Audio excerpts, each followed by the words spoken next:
Hello, everybody. Welcome to somehow a kind of vlog.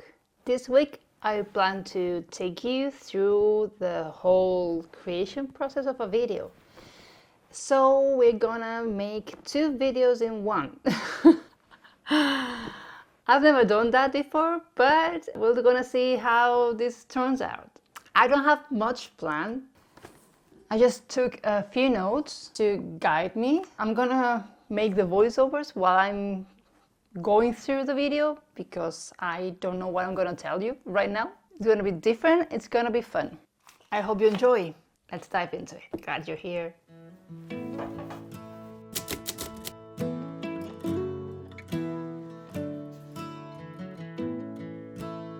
First of all, what I need is coffee. It's a grey, slightly windy day.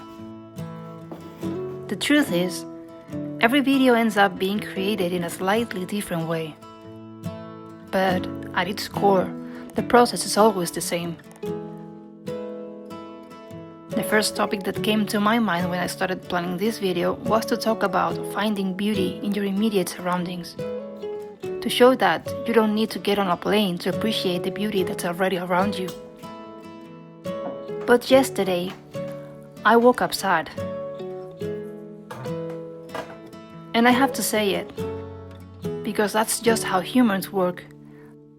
Sometimes we are full of energy and excitement, and other times we're not. It's just how it is. I always tell you that my videos are my way of healing myself, of doing a kind of alchemy with my emotions. So, what better time than now to show you exactly how that looks.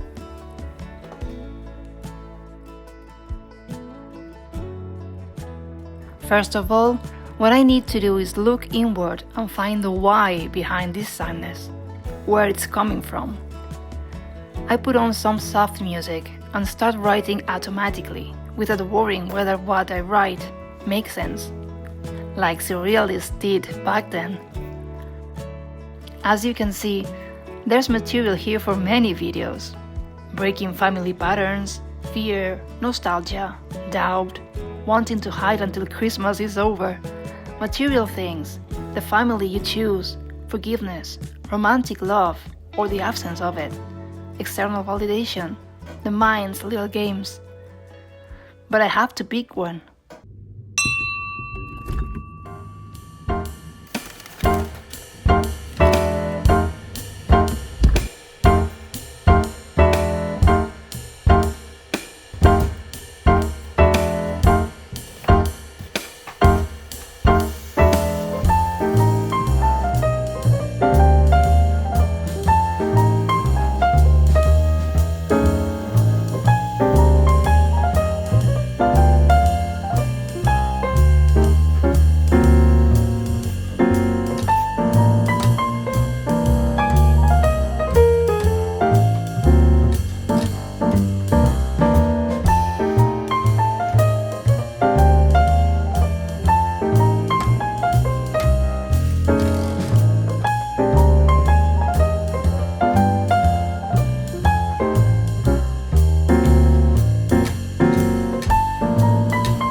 I think next week we're going to talk about forgiveness and love and oblivion.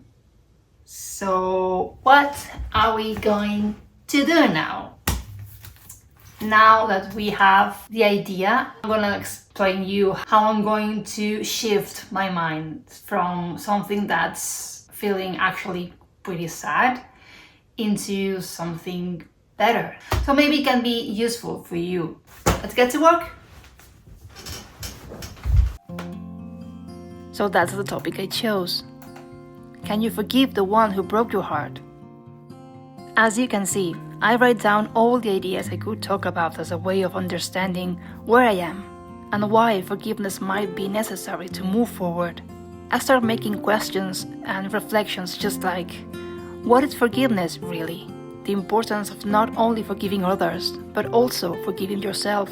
I'm recognizing that there's nothing wrong with feeling nostalgic. It's part of the process of healing and of becoming clear about what we truly want for ourselves in life. I try to notice the phrases I tell myself that don't sit well with me. Like, I was so stupid not to see it. Looking back, the signs were everywhere. And then I try to reframe them. For example, I'm someone who loves deeply and trusts completely when she's in love. That's not something bad. It shows that I'm loyal and that I believe in love as a home and as a team walking side by side through life. And then I ask myself, can I be grateful that this happened to me?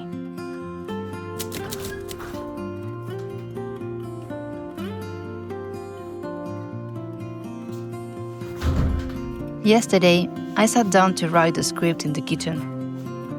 To be honest, I didn't think it would be so intense to bring that draft to life, since I thought I had already forgiven a long time ago. But clearly, there was still something in my subconscious that needed closure. Astrologers say that these last months of this year and January are times for closing all chapters we've been dragging for a while. And like in every movie, endings are the most intense moments, when the protagonist has to bring out everything they've learned to overcome the final test before returning to calm. And so, a new cycle will begin, a new adventure. So today, I took it slow. I reminded myself of my own experience from many other times, and I said, you need a Bridget Jones day.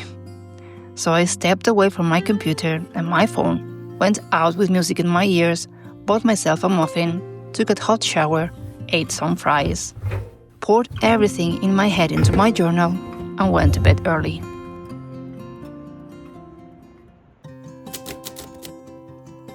The day started sunny and suddenly life feels lighter.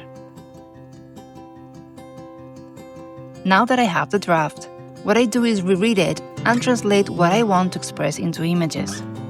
My initial idea was to take you with me to explore some pretty village nearby, but it's extremely windy, and despite the sun, the forecast says it's going to rain. So I decided to keep talking to you while filming a small part of next week's video at the botanical garden in a park called La Pulgosa. One thing I love about creating these videos is that, quite often, they push me to go outside even when I don't feel like it. Back at La Casita, it was easier because nature surrounded me the moment I stepped out of the door. But here, I have to think of new places. And truth be told, my inner explorer and traveler loves that. I also think about the way I'll film it, about what kind of images could accompany what I want to convey. This, in fact, is my favorite part of the process. An introspective video should have slow music, in this case, slightly nostalgic, like a soft piano tune.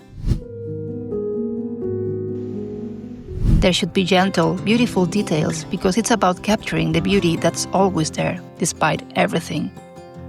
It should emphasize the senses and show humanity.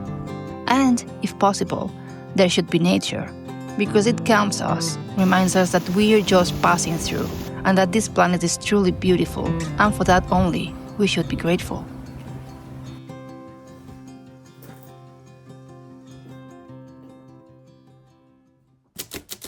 So we got to the end of the video. I could keep going on. We still have to edit and record more, and I have to edit this video. I could show you technical stuff, but the purpose was to show you a real process of making this content I create on YouTube, and that sometimes it doesn't come up as I planned. The ideas change, life happens, and we have to get along with it. And we have to learn. As I told you at the beginning, this was an experiment. I didn't plan anything, and it was all a mess. So the goal was to show you how to go through your thoughts and your emotions, and how I do that with these videos. In this case, for example, that it was a very introspective theme, realizing that there was stuff that needed to be solved and address it. That took me some time as well. And then be gentle with myself. I know the theory of the thought process and I applied it many times, but even though going through it is always challenging, Even though you know it mentally, going internally takes time. And we have to be gentle with ourselves. We need to be kind, and we need to comfort ourselves, and we need to have patience.